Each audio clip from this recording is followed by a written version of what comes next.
Entah siapa itu, pokoknya kalau lihat, tolong datanglah cepat-cepat. Sosok Nurul Safira Yusuf, dokter lulusan UIN Alauddin Makassar beri kode keras ingin dinikahi. Sebuah video yang memperlihatkan seorang dokter lulusan UIN Alauddin Makassar tengah menjadi sorotan banyak orang. Pasalnya, wanita tersebut memberikan kode keras untuk segera dinikahi. Karena bukan apanya kalau misalkan perempuan tambah tua, kalau misalkan mau mengandung, itu kan banyak risikonya, apalagi kalau mau kepala 4 toh. Apalagi, ia menambahkan bahwa usianya kini sudah menuju 27 tahun.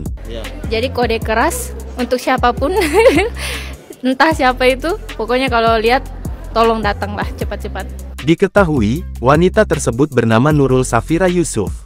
Adapun, momen itu terjadi usai ia melakukan pengambilan sumpah kedokteran beberapa waktu lalu.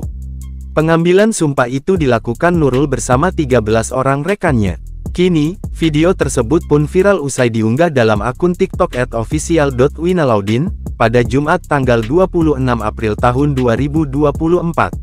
Warganet yang menyaksikan video itu pun ramai memberikan komentar. Hingga saat berita ini dibuat, pihak tribunsumsel.com masih mencari informasi yang lebih mendalam terkait video viral tersebut.